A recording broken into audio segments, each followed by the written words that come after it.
Friends, എല്ലാവർക്കും നമസ്കാരം. ഇന്ന് ഞാൻ വന്നിരിക്കുന്ന ഒരു റൈസിൻ്റെ റെസിപ്പിയുമായിട്ടാണ്. Mango rice. നമ്മൾ ലൈം റൈസൊക്കെ ഉണ്ടാക്കുന്ന രീതിയിൽ തന്നെയാണ് ചെയ്യുന്നത്. പച്ചമാങ്ങയൊക്കെ ഒന്ന് ചീകിയൊക്കെ ഇട്ടിട്ടാണ് ചെയ്യുന്നത്. വളരെ ടേസ്റ്റിയാണ്. അപ്പോൾ നമുക്ക് ലഞ്ച് ബോക്സിലൊക്കെ കുട്ടികൾക്കൊക്കെ കൊടുത്തുവിടാൻ പറ്റിയ നല്ല റെസിപ്പിയാണ്. നിങ്ങളിത് ട്രൈ ചെയ്ത് നോക്കുക. ഇഷ്ടപ്പെടുകയാണെങ്കിൽ ലൈക്ക് ചെയ്യാനും കമൻറ്റ് ചെയ്യാനും മറക്കരുത്. എൻ്റെ ചാനൽ ആദ്യമായി കാണുന്നവർ സബ്സ്ക്രൈബ് ചെയ്യാനും അതിനടുത്ത് കാണുന്ന ബെല്ലേക്കും ക്ലിക്ക് ചെയ്യാനും മറക്കരുത്. അപ്പോൾ നമുക്ക് ഈ മാംഗോ റൈസ് ഉണ്ടാക്കാൻ തുടങ്ങാം. മാംഗോ റൈസ് ഉണ്ടാക്കാനായിട്ട് ഞാനിവിടെ പച്ചരിയാണ് ഉപയോഗിച്ചിരിക്കുന്നത്. ആദ്യം നമുക്ക് ഈ അരി ഒന്ന് വേവിച്ചെടുക്കണം. അതിനുള്ള വെള്ളം ഞാനിവിടെ തിളപ്പിക്കാൻ വെച്ചിട്ടുണ്ട്. പച്ചരിക്ക് പകരമായിട്ട് നിങ്ങൾക്ക് ബസ്മതി റൈസ് വേണമെങ്കിൽ ഇതിന് ഉപയോഗിക്കാം. ഇപ്പോൾ വെള്ളം നന്നായിട്ട് തിളച്ച് വന്നിട്ടുണ്ട്. അരി ഞാനിവിടെ ഒരു 3-4 പ്രാവശ്യം കഴുകിയെടുത്തതാണ്.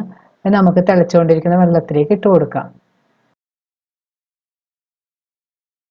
അരി ഇട്ടതിന് ശേഷം ഒന്ന് നന്നായിട്ട് സ്പൂൺ കൊണ്ട് ഇളക്കി കൊടുക്കണം. ഇപ്പോൾ അരി നന്നായിട്ട് തിളച്ച് വന്നിട്ടുണ്ട്. ഇനി ഒരു മീഡിയം ഫ്ലെയിമിൽ വെച്ച് നമുക്ക് കുക്ക് ചെയ്യാം. അരിയുടെ വെള്ളം കുറച്ച് കുറവാണ്, അപ്പം വേണമെങ്കിൽ കുറച്ച് വെള്ളം കൂടെ നമുക്ക് ചേർത്ത് കൊടുക്കാം. ഇനി നമുക്കിതിലേക്ക് കുറച്ച് ഉപ്പ് പൊടിയും കൂടി ചേർത്ത് കൊടുക്കാം. ഇത് വീണ്ടും ഒന്ന് നന്നായിട്ട് ഇളക്കി കൊടുക്കണം. ഇടയ്ക്ക് ചോറിന് സ്പൂണിലെടുത്തിട്ട് വെന്തിട്ടുണ്ടാന്ന് നോക്കണം. പച്ചരി ആയതുകൊണ്ട് പെട്ടെന്ന് വെന്ത് കിട്ടും. അരി ഏകദേശം പാകമായിട്ടുണ്ട്. ഇപ്പോൾ അരി പാകത്തിന് വെന്ത് വന്നിട്ടുണ്ട്. ഇനി നമുക്ക് സ്റ്റവ് ഓഫ് ചെയ്യാം.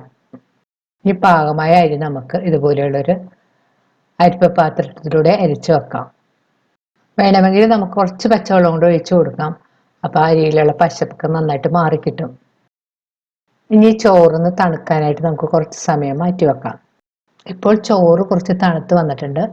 മാംഗോ റൈസ് ഉണ്ടാക്കാനുള്ള റൈസ് ഞാനൊരു പ്ലേറ്റിലെടുത്ത് വെച്ചിട്ടുണ്ട്. ഈ റൈസ് നമുക്ക് എടുത്ത് നോക്കുമ്പോൾ തന്നെ അറിയാം, ഒട്ടും വെന്തൊന്നും പോവാതെ നല്ല പാകത്തിന് പെർഫെക്റ്റ് ആയിട്ട് കുക്ക് ചെയ്തെടുത്തിട്ടുണ്ട്. ഇത് റൈസ് ഉണ്ടാക്കാൻ ആവശ്യമായ മാങ്ങയാണ്. ഇതിൻ്റെ തൊലിയെല്ലാം നമുക്കൊന്ന് കളഞ്ഞെടുക്കാം.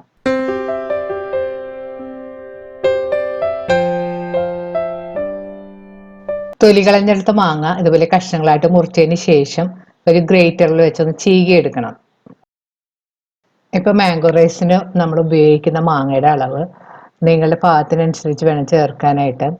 ചില മാങ്ങക്കും പുളി കൂടുതലായിരിക്കും. പുളി കുറച്ച് കുറഞ്ഞ മാങ്ങയാണ് ഇതിന് ഉപയോഗിക്കുന്നത് നല്ലത്. ഞാനിവിടെ ഒരു 1.25 കപ്പ് മാങ്ങ എടുത്തിട്ടുണ്ട്. മാങ്ങയുടെ അളവ് പുളിയുടെ പാകം നോക്കി വേണം എടുക്കാനായിട്ട്. അപ്പം നിങ്ങൾ ഉപയോഗിക്കുന്ന മാങ്ങ പുളി കൂടിയതോ കുറഞ്ഞതോ അനുസരിച്ച് അതിൻ്റെ അളവ് കൂട്ടുകയും കുറയ്ക്കുകയും ചെയ്യുക. ഇപ്പോൾ മാങ്ങ ഈ കാണുന്ന പോലെ നന്നായിട്ട് ചീകി വെച്ചിട്ടുണ്ട്. ഇനി നമുക്ക് ഇതിനുള്ള ബാക്കി ഇൻഗ്രീഡിയൻസ് എന്തൊക്കെയാണെന്ന് നോക്കാം.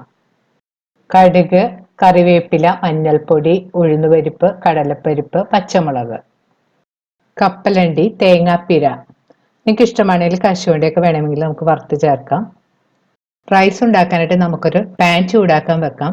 പാൻ ചൂടായി വരുമ്പോൾ അതിലേക്ക് ആവശ്യത്തിന് എണ്ണ ഒഴിച്ചു കൊടുക്കണം. എണ്ണ നല്ലെണ്ണയോ അല്ലെങ്കിൽ വെജിറ്റബിൾ ഓയിലോ നിങ്ങൾക്ക് ഇഷ്ടമുള്ള ഏത് എണ്ണ വേണമെങ്കിലും ഉപയോഗിക്കാം. എണ്ണ നന്നായിട്ട് ചൂടായി വരുമ്പോൾ അതിലേക്ക് നമുക്ക് കടുക് ഇട്ട് പൊട്ടിക്കാം. കടുക് നന്നായിട്ട് പൊട്ടി വരുമ്പോൾ അതിലേക്ക് ഉഴുന്നുപരിപ്പും കടലപ്പരിപ്പും ചേർത്ത് ഒന്ന് വഴറ്റണം. ഇനി ഇതിലേക്ക് മുറിച്ച് വെച്ചിരിക്കുന്ന ഉണക്കമുളകും കറിവേപ്പിലയും കപ്പലണ്ടിയും കൂടെ ചേർത്ത് വീണ്ടും നന്നായിട്ട് വഴറ്റി കൊടുക്കണം. കപ്പലണ്ടിയൊക്കെ ഒന്ന് നന്നായിട്ട് മൂത്ത് പരിപ്പൊക്കെ ഒരു ബ്രൗൺ കളറായി വരുന്നവരെ നന്നായിട്ട് വഴറ്റി കൊടുക്കണം. ഇനി ഇതിലേക്ക് നമുക്ക് കുറച്ച് കായപ്പൊടിയും കൂടി ചേർത്ത് കൊടുക്കാം. ഇനി ഇതിലേക്ക് ആവശ്യത്തിനുള്ള മഞ്ഞൾപ്പൊടിയും കൂടി ചേർത്ത് കൊടുക്കണം. അതിനുശേഷം ചീകി വെച്ചിരിക്കുന്ന മാങ്ങയും പച്ചമുളകും കൂടി ഇട്ട് കൊടുക്കാം. മാങ്ങ ചേർത്തതിന് ശേഷം നന്നായിട്ട് മിക്സ് ചെയ്ത് യോജിപ്പിക്കണം.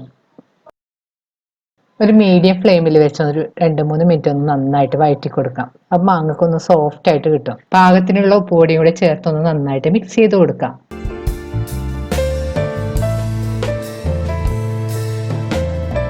ഇനി നമുക്കിതിലേക്ക് വേവിച്ച് വെച്ചിരിക്കുന്ന ചോറും കൂടി ഇട്ട് കൊടുക്കാം. ഞാനിവിടെ ഒരു 4 കപ്പ് ചോറാണ് എടുത്തിരിക്കുന്നത്.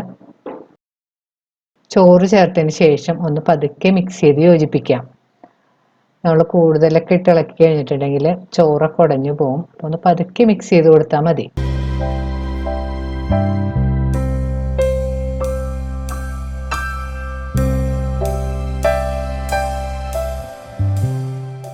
ഉപ്പെല്ലാം നോക്കിയിട്ട് ആവശ്യത്തിനുള്ള ഉപ്പ് ചേർത്ത് കൊടുക്കാം. അവസാനം ഇതിലേക്ക് നമുക്ക് തേങ്ങാപ്പീരയും കൂടി ഇട്ട് ഒന്ന് നന്നായിട്ട് മിക്സ് ചെയ്ത് കൊടുക്കണം.